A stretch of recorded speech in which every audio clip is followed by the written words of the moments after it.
अमृत की कोई परिभाषा नहीं। अमृत केवल अमरता प्रदान कर सकता है, पर शिव महापुराण वो अमरता देती है जिसके बल पर आप भगवान की भक्ति को प्राप्त कर कर अपने परिवार में, कुटुंब में, कबीले में रहकर सुख का अनुभव कर सको।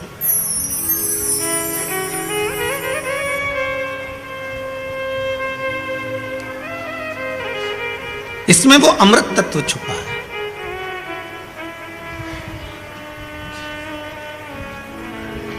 अगर बार बार जन्म होए भी ना, तो भगवान से एक प्रार्थना जरूर करना कि जितनी बार जन्म देना उतनी बार भगवान शंकर की भक्ति करती रहूं, भगवान शिव की भक्ति में डूबी रहूं। जितना बार जन्म देना उतनी बार मुझे यही विनती है मेरी कि मैं शंकर का गुणगान करती रहूं, मैं शिव का स्मरण करती रहूं।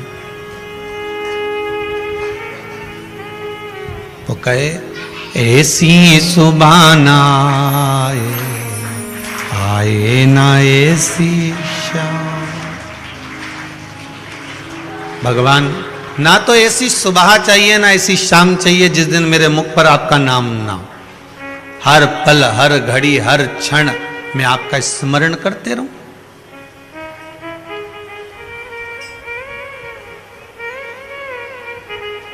बड़ी मुश्किल से तो मानव की देह मिली, और मानव की देह मिलने के बाद भी अगर हम गुणगान ना कर पाए, भगवान का भजन ना कर पाए। परसों की कथा में कहा था कि भगवान ने जो शरीर दिया है इसको मंथन करना है, भगवत नाम में डुबोना है। जब मंथन करोगे माखन निकल जाए,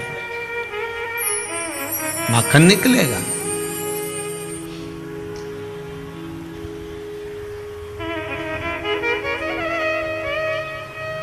और मक्खन की कीमत बड़ी बड़ी प्रबल है, और जिन जिन ने मंथन करा उनको माखन मिला है। ये पत्र कह रहे हैं आपके द्वारा लिखे हुए, ये आपके द्वारा लिखे हुए इन पत्रों में वर्णन है कि हमने शंकर का अनुमोदन करा, हमने ये उपयोग करा, हमने ये भगवान शंकर की कथा में से सुनकर ये उपाय किया, और बाबा ने मेरे ऊपर कृपा करी।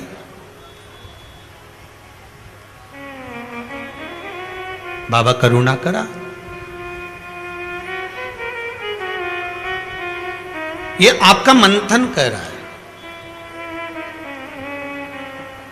और बिना मंथन के कुछ प्राप्त हो नहीं सकता।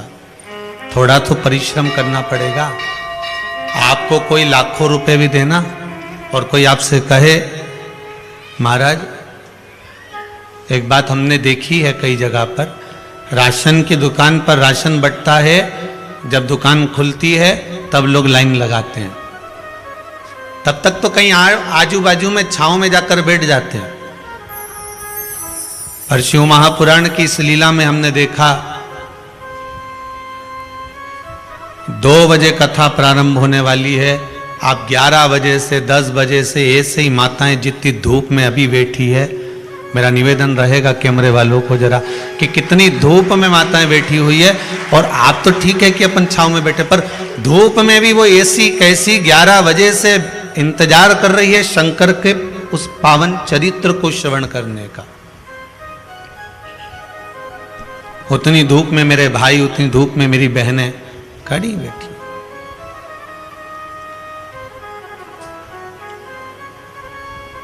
ये आपका विश्वास है, और मेरे बाबा से निवेदन है, बाबा इतनी कृपा जरूर करना, जो जिस कामना को लेकर इस कथा को सुन रहा है, जो जिस कामना को लेकर इस पावन प्रांगण में आया हुआ है, इस पावन कुबेरेश्वर धाम में जो जिस कामना को लेकर आया, उसकी मनोकामना पूर्ण करके 3 महीने में वापिस बुला ले। ऐसी कृपा कर, वापिस बुला ले इनको।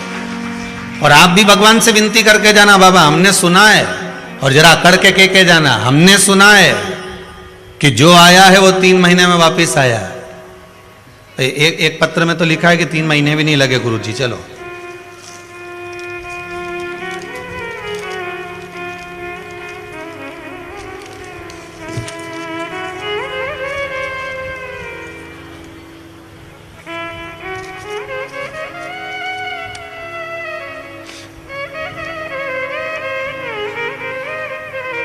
प्रीति बिरला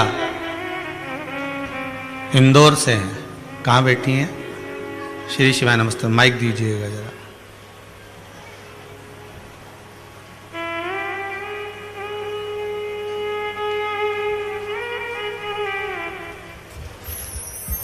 प्रीति जी बिरला, माइक आप ही हैं? कहाँ से आई हैं जी? इंदौर से गुरुदेव। इंदौर से आई हैं।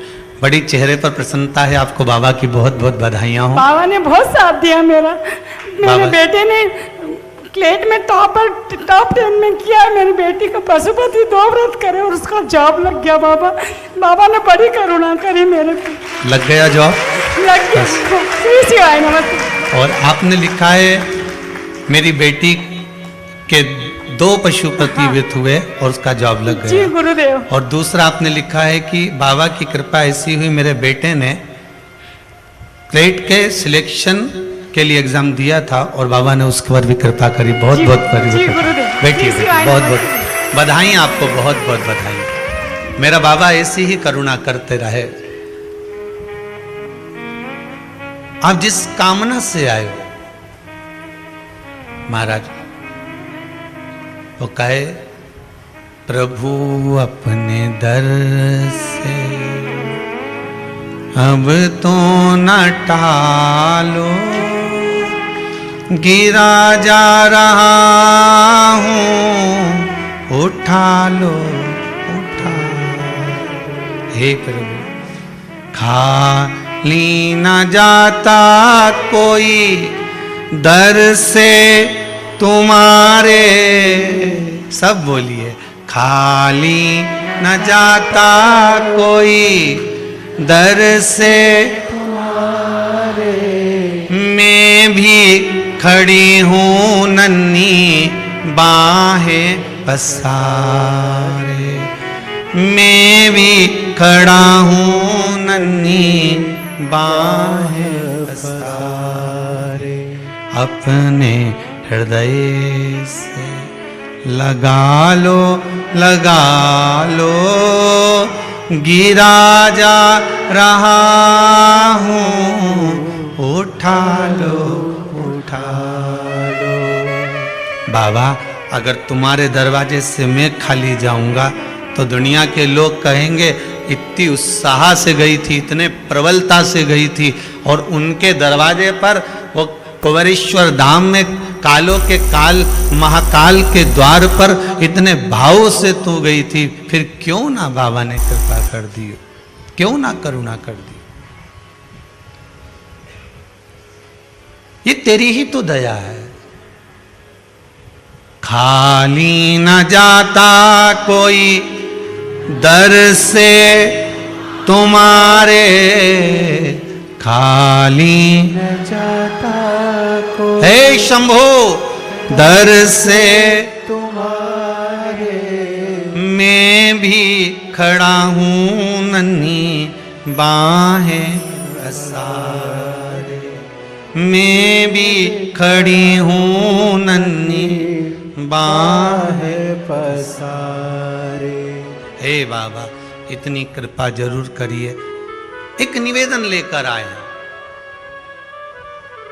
एक काश इतनी भरचक बाहर धूप पड़ रही, उसमें खड़े रहना। दीपावली का त्योहार है।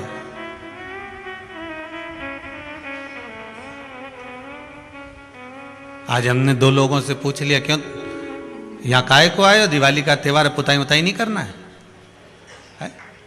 लोग अपने अपने घर में काम में लगे हैं और तुम्हें कथा की पड़ी है। कथा आस्था चैनल पर आ रही है ना, तो घर पे सुना, यहाँ काहे को भीड़ बढ़ाने के लिए आ गए? तो कहा गुरु जी, अच्छा वो भी महाज्ञानी। कितनी सुंदर बात कही उसने, जिसके नाम मकान है पुताई वही करेगा। गलत क्या कहा उसने? मकान जिसके नाम है पुताई भी वही करेगा, मकान जिसके नाम है सफाई भी वही करेगा। तो ये दिल जिसके नाम है सेवा भी वही करेगा। सब वही करने वाले। उसने गलत नहीं कहा कि जिसके नाम मकान होगा सफाई वो करे, जिसके नाम मकान होगा पुताई वो करे। तो अपन भी कह दो ये मन उसका है, ये चित्त उसका है, ये वृत्ति उसकी, ये शरीर उसका।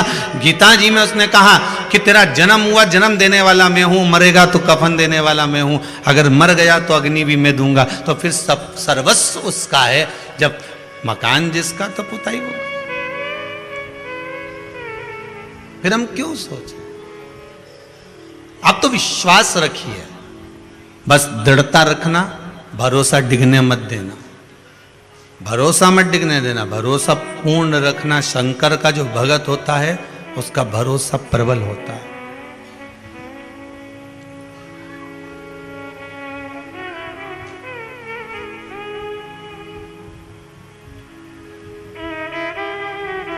आगरा के पागलों का इलाज होकर पागल घर वापिस आ सकते हैं, पर शंकर की भक्ति में डूबे हुए पागलों का इलाज होकर ये जाते ही नहीं है, शंकर के धाम का ही स्मरण करते हैं। आगरा के पागल ठीक हो सकते हैं, पर शंकर के जो भगत होते हैं, शिव के जो गण होते हैं, शंकर का जो अनुमोदन करने वाले होते हैं, शिव भक्ति में जो डूबने वाले होते हैं, इनकी जो पागलपंथी है, इनका जो आनंद है, उसका कोई तोड़ ही नहीं हो सकता, उसका कोई तोड़ नहीं। कहते हैं ना, प्रेत चिपक जाए, भूत चिपक जाए, हवा लग जाए तो एक ना एक दिन निकल जाती है। प्रेत भी निकल जाता है, भूत भी निकल जाता है, हवा भी निकल जाती है, ठीक है। पर अगर शंकर चिपक जाए तो फिर कोई निकलेगा? 3.5 करोड़ रोम छिद्र में शिव ही तो समाया हुआ है, शंकर ही तो रखा हुआ है।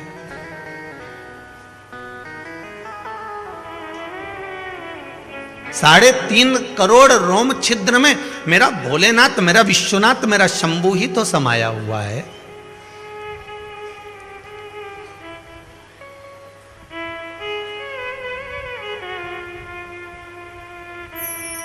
भगत तो भगत होता है। स्नान करते समय हर हर गंगे बोलते हो आप लोग? नर्मदे हर, गंगे हर, यमुने हर, स्नान करते समय बोलते हो। क्यों बोलते हो? भविष्य पुराण कहती है कि उसके बोलने का कारण केवल एक इतना सा है कि प्रत्येक मनुष्य के हृदय में, प्रत्येक मनुष्य की चित्तवृत्ति में, प्रत्येक मनुष्य की श्वास में शिव समाया हुआ है, शंकर बसा हुआ है। जब प्रत्येक मनुष्य में शिव है, जब वो स्नान करता है तो वो स्वयं स्नान नहीं कर रहा है, वो शंकर का स्नान करा रहा है। इस श्वास रूपी शिव का स्नान चल रहा है।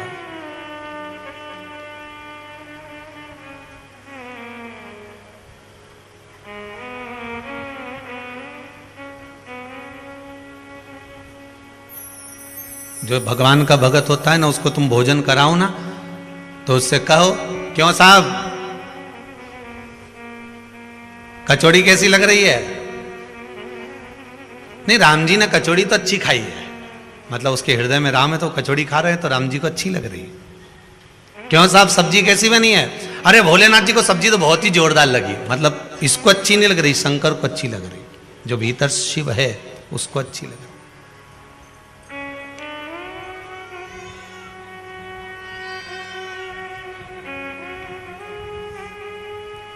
हम उसको पहचान लें, बस एक विश्वास की दृढ़ता में हम उसकी पहचान कर लें कि शंकर यही है। उसको पहचान कर उसके स्मरण में हम डूब जाएं और उसकी भक्ति में डूब जाएं। जब भक्ति में हम भगवान शंकर के डूब जाएंगे तो फिर हमको कुछ सूझना नहीं है महाराज, कुछ सूझना। एक व्यक्ति की 4 पत्नियां थी। कितनी पत्नियां? 4। लोगों की एक नहीं निभ रही, उसकी 4 कैसे निभी होगी? ये तो विचार वाली बात है।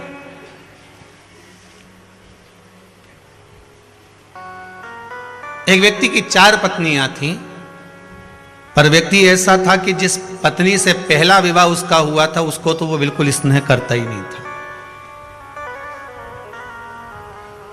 उसका सबसे ज्यादा अगर कोई प्रेम था, सबसे ज्यादा अगर आसक्ति थी, तो जो चौथे नंबर की पत्नी थी जिससे उसने आखिरी में विवाह करा था, उससे उसका प्रेम सबसे ज्यादा था। हो जाता है, अंदाजा लगाया जाए। कौशल्या मैया, सुमित्रा मैया, कैकेयी मैया। सबसे ज्यादा स्नेह दशरथ जी का किस पर था? कैकेयी मैया। 4 पत्नियां थी, उसमें पहली पत्नी से जो विवाह करा था उसमें कोई उसकी स्नेहता, उसका प्रेम, उसकी आसक्ति उस पत्नी में नहीं थी। उसकी सबसे ज्यादा आसक्ति थी वो चौथे नंबर की पत्नी में, जो सबसे लास्ट की थी, सबसे आखिरी की थी। और फिर उस चौथे नंबर की पत्नी के बिना वो एक क्षण नहीं रहता था, एक क्षण। दिन रात सुबह शाम हर पल हर घड़ी उसके साथ ही रहता, कहीं नहीं जाए उसको छोड़ के।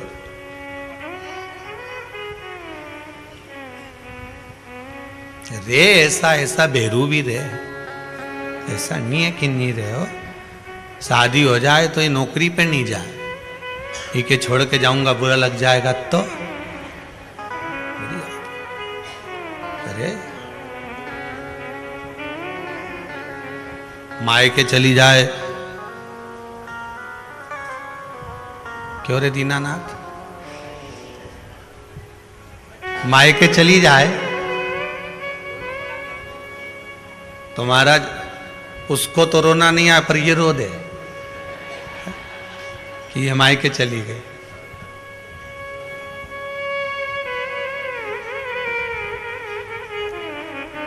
रे ऐसा, इसकी चौथे नंबर में बड़ी आसक्ति थी, फिर उससे कम आसक्ति तीसरे नंबर में थी, उसको भी बहुत चाहता था, प्रेम स्नेह बहुत था उसका तीसरे नंबर वाली।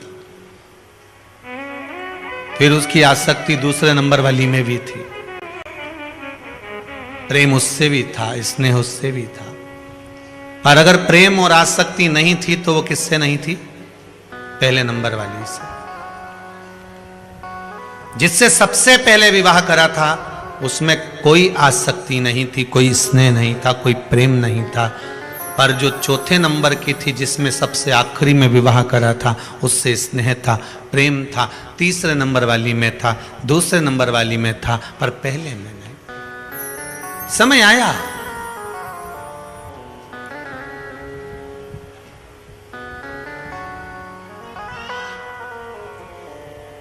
अच्छे से अच्छा शूरमा क्यों ना हो,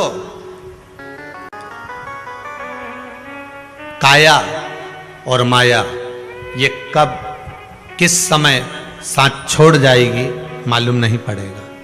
क्या क्या चीज? जम के बोलिए जरा। काया और माया ये किस समय पर आपका साथ छोड़ जाएगी आपको मालूम नहीं पड़ पाएगा। कितना ही बादाम खा लो, कितनी काजू खा लो, कितना ही पिस्ता खा लो, चाहे अखरोट वाला क्रीम से मुंडा धो लो,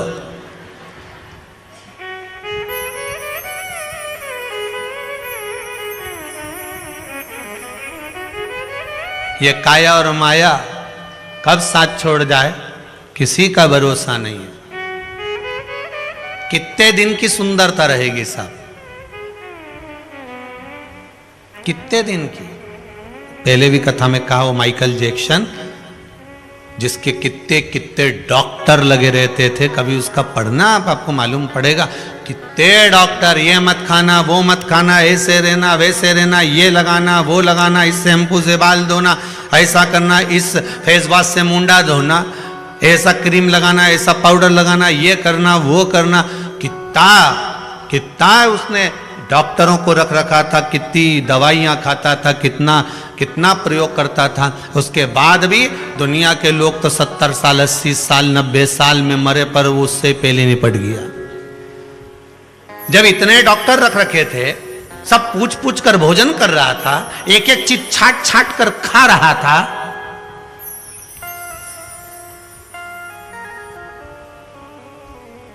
एक एक चीज छाट कर खा रहा है, उसके बाद भी शरीर है, कितने साल साथ देगा। जोर जवानी ढलक जाएगी, ये समय आएगा काया बेकार होती चली जाएगी। जितनी इसमें आसक्ति है, हो सकता है कि पहली जो शादी करी उसने, उस व्यक्ति ने पहला जो विवाह करा था उसमें आसक्ति, उसमें प्रेम, उसमें इसने कम हो गया, क्योंकि विवाह करते गया, आगे बढ़ते गया, चौथे नंबर की पत्नी में आसक्ति ज्यादा हो गई, तीसरे नंबर की पत्नी में आसक्ति ज्यादा हो गई, दूसरे नंबर की पत्नी में आसक्ति ज्यादा रह गई, पर पहले नंबर की पत्नी में आसक्ति नहीं रही। हो सकता एक समय आया बीमार पड़ गया, शरीर तो शरीर था, काया तो काया थी, बीमार पड़ गया। वैद्य जी को बुलाया, डॉक्टर साहब को बुलाया, डॉक्टर साहब ने कह दिया मात्र 15 दिन बचे हैं, 15 दिन के बाद मर जाएगा, लास्ट स्टेज। 15 दिन डॉक्टर ने दे दिया कि 15 दिन बाद मरना है। कांप गया, नैनों से जल बहने लगा, आंखों से आंसू गिरने लगे। मैंने पूरी जिंदगी केवल इन पत्नियों में निकाल दी, पर एक काम करता हूं, मैं पत्नी के बिना नहीं रह सकता, तो इन 4 में से एक को अपने साथ ले जाऊंगा।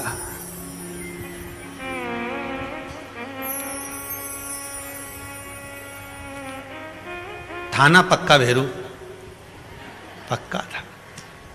इन 4 में से मेरे साथ एक पत्नी को लेकर जाऊंगा, चाहे कुछ भी हो जाए। इसने सबसे पहले उसी से कहा, किससे? वो चौथे नंबर वाली से, क्योंकि उसी को ज्यादा चाहता था, उसी को लेकर जाना चाहता था। उससे कहा मैं तुम्हें बहुत चाहता हूं, तुम्हारे बिना एक क्षण नहीं रह पाता हूं, तुम और मैं हमेशा साथ रहे हैं, मैं सब चाहता हूं कि मैं 15 दिन बाद मर रहा हूं तो तुम भी मेरे साथ चलो, मेरे साथ चलिए, मैं तुम्हारे बिना नहीं रह सकता। उस पत्नी ने तो एक क्षण नहीं लगाया और एक क्षण में कह दिया फालतू की बात तो करना ही मत, फालतू की बात मेरे से करना बती, मैं काहे को चलूं तेरे साथ में। और पत्नी 1 सेकंड नहीं लगा निकल के घर से बाहर। अब इसने कहा बताओ कितना प्रेम था, 1 सेकंड में के और चल दी बाहर। इन्हें दूसरी से कहा, वो तीसरे नंबर वाली से, सुनो तुम मेरे साथ, तुम चलो मेरे साथ में, मेरे साथ में, मैं 15 दिन बाद मर रहा हूं, मेरे साथ में मरना पड़ेगा तुमको, तुम्हें चलना पड़ेगा, मैं तुम्हारे बिना नहीं रह सकता। वो तीसरे नंबर की ने कहा फालतू की बात करना मत, तुम जैसे ही निपटोगे मैं दूसरी शादी करूंगी, मेरे से फालतू की बात करो मत और मेरे को दूसरी शादी करना है, तुम कब तक पलंग पर पड़े रहोगे, चलो।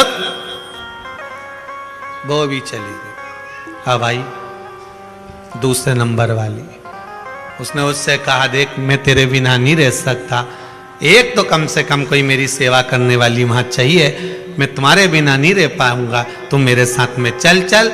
इतने में उसने कहा देखो जी फालतू की बात मत करो, कोई किसी के साथ जाए अच्छी बात नहीं है, एक काम करूंगी मैं तुम्हें शमशान तक छोड़ जाऊंगी, पर मैं तुम्हारे साथ नहीं जाऊं।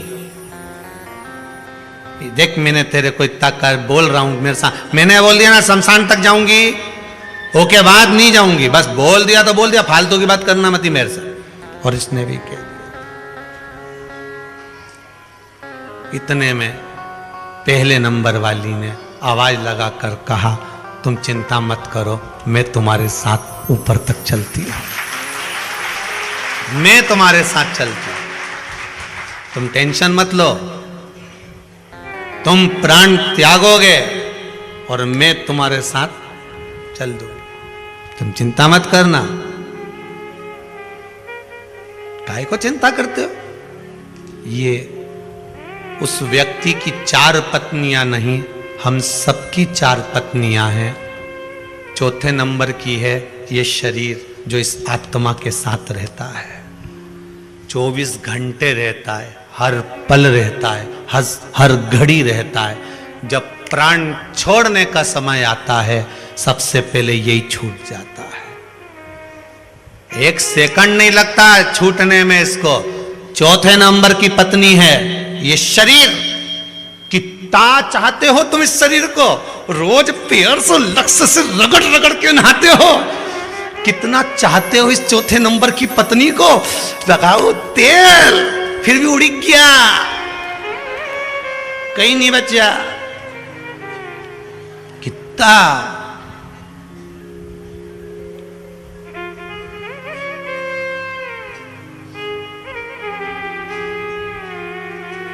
ये भी सीखने को मिलता है, जब सीवर वाला महाराज का नहीं बचा तो अपना का ही बचेगा। ये भी एक सीख है। अच्छा अच्छा कहानी बचिया दादा, चाहे कहीं का भी लगा लो तेल, सब फेल, कहीं बचा।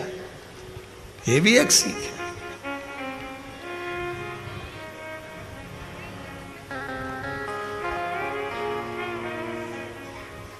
अब कितना खर्च करा वो चौथे नंबर की पत्नी के लिए, विचार करिएगा जरा, कितना कितना खर्च करा है वो चौथे नंबर की पत्नी पर। आपने सबसे ज्यादा अगर जीवन का कोई खर्चा करता है तो ये चौथे नंबर की पत्नी पे ही करता है। बोलो सही है कि गलत है? क्रीम भी इसको चाहिए, कपड़े भी इसको चाहिए, एक से बढ़कर एक डेंटिंग पेंटिंग सारा सामान चाहिए। 2 घंटा तक कुर्सी पे बैठे रहे, धागा से खिंचवाई तिरोल है, मुंडा फाड़ी ने 1 घंटे तक कांच के सामने पेंसिल से लाइन खींचो, फिर डब्बा भरो है। कितनी मेहनत करी है चौथे नंबर की पत्नी के पीछे, कितनी मेहनत करी ने, एक से बढ़कर एक ने। यूं दबा दबा के पति से कह जरा साड़ी नीचे खींचो, पटली में, अब वो पटली ऐसी पकड़ के खड़ी, खींचो जरा, देखो अच्छे से खींचो जरा नीचे, जमाओ तो जमाओ जरा।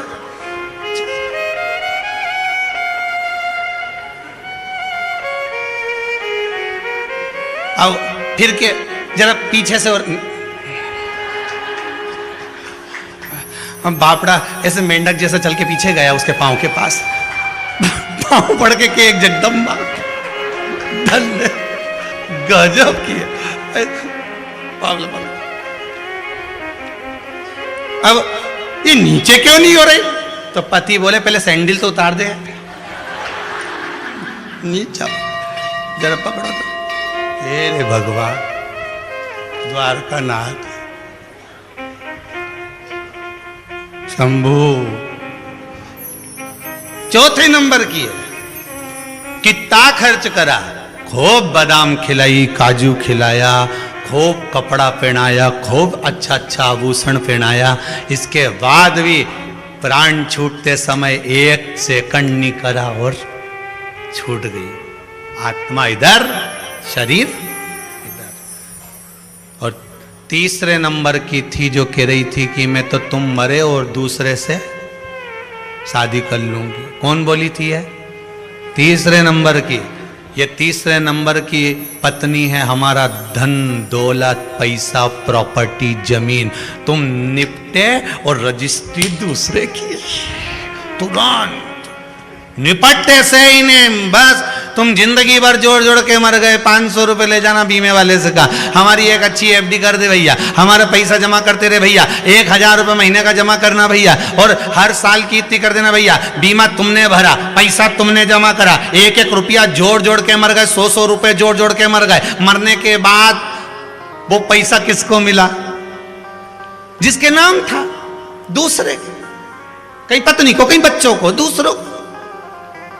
यही तो तीसरे नंबर की पत्नी कह रही है कि तुम मरोगे और मैं दूसरी शादी कर लूंगी। अर्थात तुम जैसे ही निपटे, तुम्हारी पैसे को, तुम्हारी दौलत को, तुम्हारे सामान को, तुम्हारे धंधे को, तुम्हारा जो कपड़ा लत्ता जेवर आभूषण रतन माणिक मोती जो भी तुम्हारे घर में, वो उस पर दूसरे का ही तो हक होगा कि तुम्हारा होगा। कि ऊपर से आके चिल्लाओगी 500 रुपए मेरे हैं, बोलोगे नहीं, उस पर हक दूसरे का हो जाएगा। ये तीसरे नंबर की पत्नी है, मरते से शादी दूसरी कर लेती है। ये धन, ये दौलत, ये संपदा, ये सत्ता, ये वैभव, ये लक्ष्मी, ये हमारा सारा साज और सामान, ये तुरंत दूसरे का हो जाता। तुम निपटे और वो दूसरे का हुआ।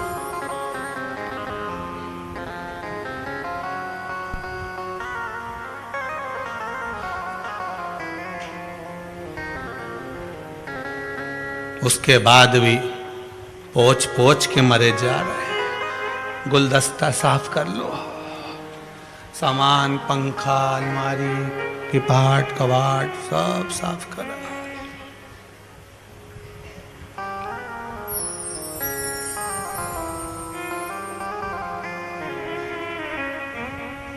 अच्छा एक बात बताओ, पूरे घर की सफाई तुम नौकरानी से करवा लेते हो, नौकर से करवा लेते हो, तिजोरी की सफाई नौकर से करवाते हो? जम के तो बोलो नहीं। तिजोरी की सफाई आप नौकर से नहीं करवाते, तिजोरी की सफाई आप स्वयं करते हो। उसी तरह दुनिया का सारा काम आप दुनिया वालों से करवा लेना, और इस आत्मा की सफाई का काम आपका खुद का है कि मैं शिव कथा सुनूंगी तो मेरी ये आत्मा निर्मल होती चली जाएगी, साफ होती चली जाएगी। ये नौकर नहीं करे।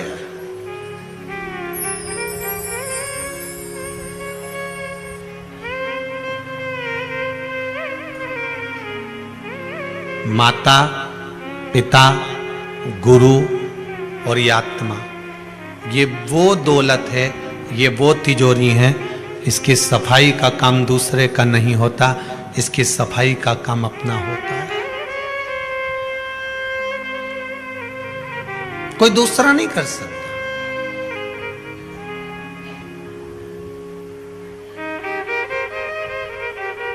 ये हमारा कर्म है। आप जितना भजन करोगे उतना ही सुख आपके जीवन को प्राप्त होगा, जितना मंथन करोगे उतना आनंद आपके जीवन को प्राप्त होगा, जितना मंथन करो। तीसरे नंबर की पत्नी हमारी दौलत, हमारा धन, हमारा वैभव, हमारी गाड़ी, हमारा बंगला, हमारी जायदाद, जो तुरंत मरते ही दूसरे के नाम हो जाती है। और महाराज, दूसरे नंबर की पत्नी है हमारा परिवार। कौन है? जम के बोलो जरा।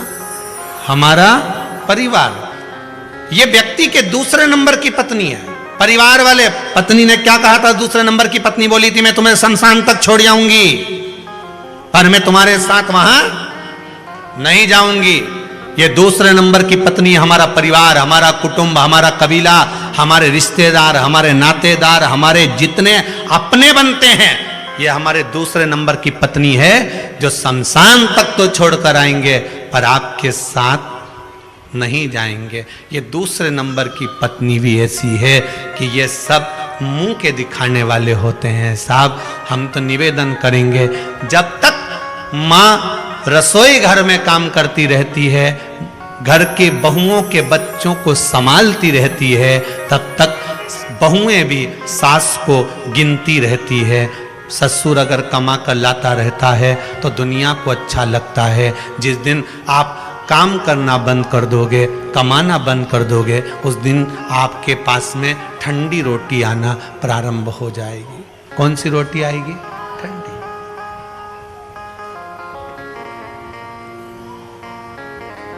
अकड़ के हाथ जो तेरा, कहे तो लाडला छोरा, अभी सब साथ हैं तेरे, आगे होने को धोखा है। हरि भज लो, हरि भज लो, हरि भजने का है। अभी हमको लगता है कि हमारे कुटुंब, हमारा कबीला, हमारा परिवार, हमारे साथी हैं, ये कितनी देर के हैं, कितने पल के हैं। शमशान में छोड़ेंगे, आग लगाएंगे, वापस लौट कर आएंगे और पूरी सब्जी खाएंगे। मोहल्ले वाले भी तैयारी कर कर बैठे हैं, परिवार वाले भी तैयारी करके बैठे हैं, सगा समधी भी तैयारी कर कर बैठा है कि जैसे ही ये शमशान में आग लगा के आए, इनके घर में पूरी सब्जी भेजना है। बियाई ने भी पहले से व्यवस्था कर दी, ना होटल में कह दिया आधा किलो पूरी भेज देना और सब्जी भेज देना आलू की। अभी आग लगाई है, शमशान से आयो और खाने की तैयारी है।